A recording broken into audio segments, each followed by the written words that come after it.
Hey everybody, welcome back. Today we're going to take a look at the Yeacool Multifunction Survival Shovel.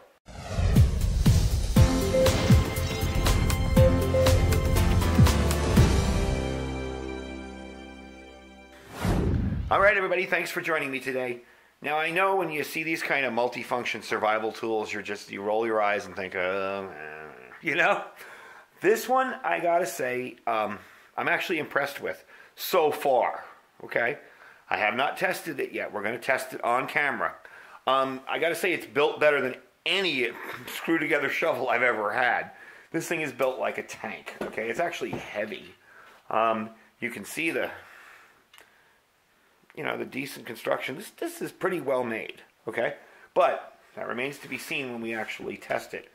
We're going to try all the tools out in it. So what I'm going to do is I'm going to walk you through each section and what it has in it. And yeah, there's some tools in here that are kind of questionable I probably wouldn't use, and some tools that I would.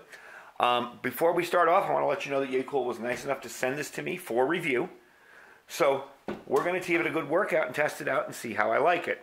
We're going to start at the top with all the tools up in this section and work our way down. So let's move the camera up here and start there. Alright, so up top here, this section will unscrew. Actually, this whole section will unscrew. And this is your top handle. And if you see some jump cuts in here, it's because these things are really screwed in here deeply. So I may cut it short. This part screws out. Now you don't need this part in here to use this as a shovel. If you want to keep this in the car, that's fine, whatever, or in your bag, whatever you're doing. This will work perfectly fine without it, just as the shovel. But, look at that. You got yourself a flashlight right there. This piece does come off if you need to use the flashlight separately. It is open on the bottom though. So if you're in inclement weather, I would keep this screwed on here. It takes one AA battery. And this was something that I did test and I was kind of, I don't know. Because there doesn't seem to be a finite, anyway, an on and off switch, way of turning it on and off. Every time you move it, there's your flash, low, and high. But here was my concern. When I unscrew it, enough to turn it off. When I bump it, as you can see, it turns itself back on again. So I probably would leave the battery out of it, but it's an effective flashlight. It does what it's supposed to do. Then we get to the top. We have what's a safety hammer here. I guess that's for smashing glass if you have to get out of a car in a hurry. It could also be used as a regular hammer. Not a bad thing. If you have to crush up some rocks, break up some bigger rocks, that would work. Now, let's tear into this section here. This section is interesting. Okay, see? You drop it and it turns on. So, I'd be kind of concerned about leaving a battery in that. Okay? Just my own personal thing. I would probably store it without the battery. Because I haven't seen anywhere on here where there's an on or off switch. Alright, so let's get to this part here. Now, this part's cool. You've got all of your tools up here. And that's handy to have. You don't always have a nearby screwdriver or something. You're stuck on the side of the road and you need something like that. Not a bad thing to have. Inside here, this unscrews. You have one of those wire saws. I'm not going to unravel it because I did unravel it and it was a pain in the neck to put back in there. And we're not even going to test that because I'm not a fan of those. I don't think they work as well. And this itself has an amazing saw down on the end. So in a pinch, yeah, you got it. Would I test it out? No. Now here's the tricky part. This thread's on this way, but then this loosens. This is a left-handed thread up top here. You gotta remember that when you're putting it all back together. Up here you have a compass, and it's actually a decent compass. It's actually pointing in the correct direction. You move it around a little. Yeah. It's actually pointing in the correct direction. So it is a working compass. It's not just there for decoration. Again, we always say righty-tighty, lefty-loosey. This is lefty-tighty. If I can get it back on there. Come on. It's so counterintuitive to do that for me. And this screws off right. So anyway, that's the top. Now these bits, let's unscrew the screwdriver. These bits fit in here. Once you unscrew the screwdriver, there's your screwdriver. And you can put that back in there. And there you go. That part I really like. I don't always have a screwdriver available to me. And, making this a little extra kind of handy kit. Can't go wrong. So let's move on to the next section. So to save time, I unscrewed it. It's got a really long thread there. Inside here is this strange tool. I've never seen one of these before. This is an ice axe. And I assume that's to break through the ice so you can get water or whatever else you need from out there. But those of you that live in climates that would actually use a real ice axe, maybe you could leave a comment down below. Tell me what it might be useful for. Couldn't see using it as a frog gig or anything else. But that's what it is. It's an ice axe. In the front here, you'll notice a little thing that screws in. Again, long thread. There we go. Come on. There. Okay. Now, I'm actually impressed. This is a fish scaler on top. It's not an axe. It's not a saw. It's a fish scaler. I was actually impressed. This knife came very, very sharp.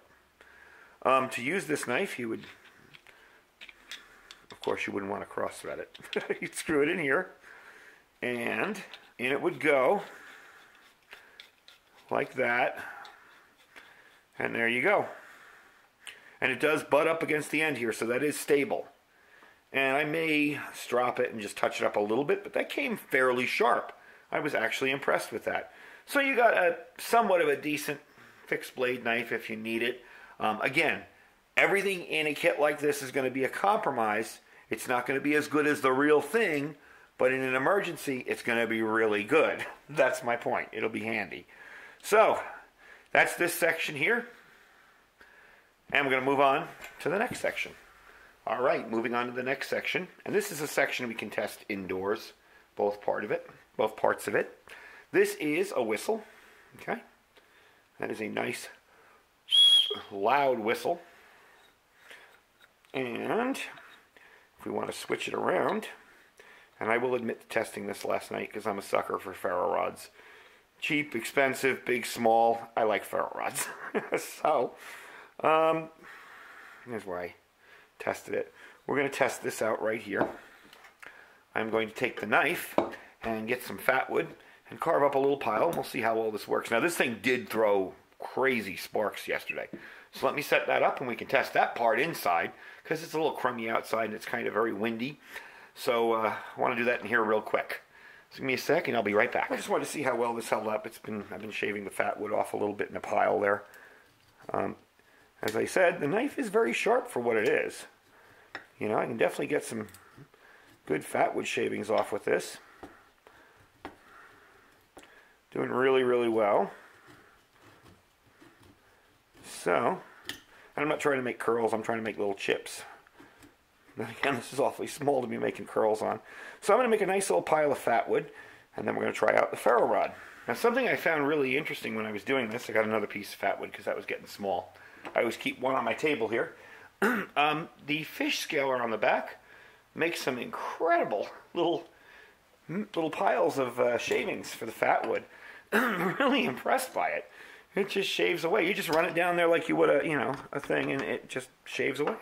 So let's try out the ferro rod.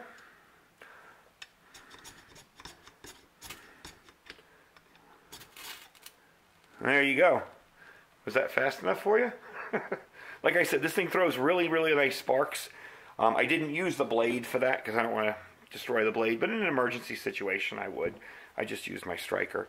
But as you can tell, you get a nice fire from the fat wood. And a nice fire started from the striker. So anyway, I'm going to put it all together now. And we're going to go outside. I will test the saw quickly on the side of this. By the way, this has a chopping edge that is also razor sharp on it. I was really impressed. They actually took the time to do it. Whereas the digging edge is a little bit thicker and not sharp. It's ground, but it's not sharp because you don't want this too thin, so every time you didn't hit a rock, it dings. So we're going to go outside and test this, and we're going to go outside and test the saw, and see how it works. So let's head outside. All right, don't mind the wind noise. We're about to get dumped on here with some rain, so I'm kind of rushing to do this video today. We're going to try out the saw. I kind of wanted to get an angle here, so I started a little notch there with it. I swear this worked easily. There we go. Actually, cutting. Now I understand this is used probably better serviced on a tree that's standing and not a piece of wood that's flopping all over the place. But with a minimal amount of effort, we got a pretty good cut in there. So the saw works. It seems to cut both on the push and the pull. So I'm impressed with that. That works fairly well. I'm not going to cut through the whole piece, but in an emergency, if I needed a saw, it would work very well. And I have a little interesting technique for this because this is so long. What I did was I stuck from about here up under my arm and just held it there and sawed back and forth with it. And that seemed to work very, very well. So it's pretty impressive because normally these saws are junk on these things. So let's try the pick and the shovel next. And I cleared a little bit of spot of land over on the other side from rocks so we can dig through the dirt with rocks in it and see how it holds up. Alright, so there's our spot. And we're going to try digging with this guy. That way. It is damp. It's been raining the last few days. But this is desert caliche hard soil, and you can see how many rocks are in it already.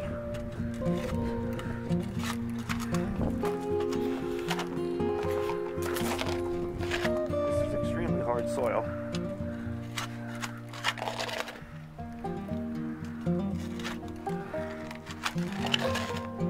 Seems to be doing a decent job. Now we're down to the caliche there. So that's not bad. Let's try the pick on it.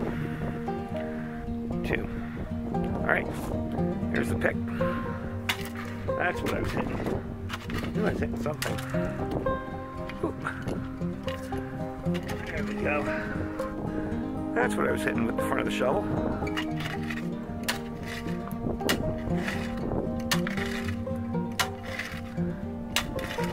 You can see even in this rock, that is holding up nicely. Not bent, not damaged. That makes me want to dig some more now. Now that I got that big rock out of the way. I gotta say, this holds it nice and tight too. You do need to give it a good turn. Make sure you get it all the way on there. But it holds it pretty good.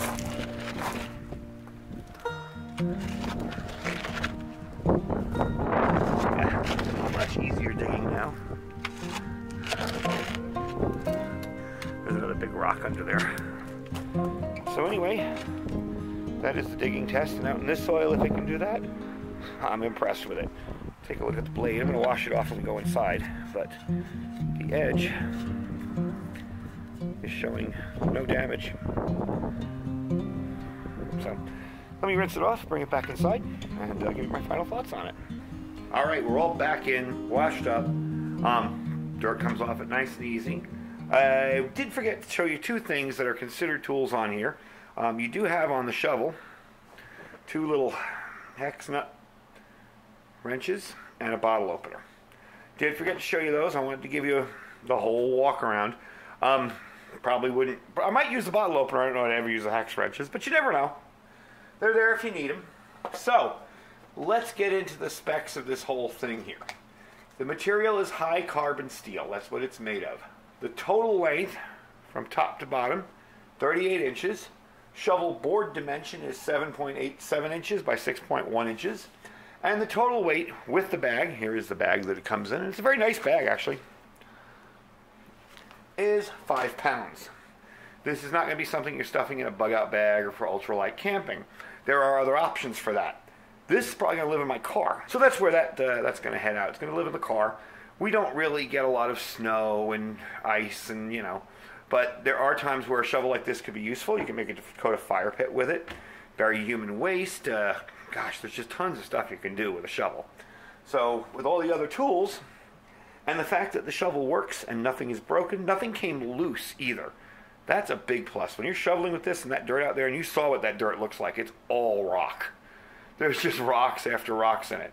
For it to come out here and not all be dinged up on the edge, and to actually dig in it and not bend or tweak, this is definitely a higher quality steel than what you're used to in most of these folding shovels.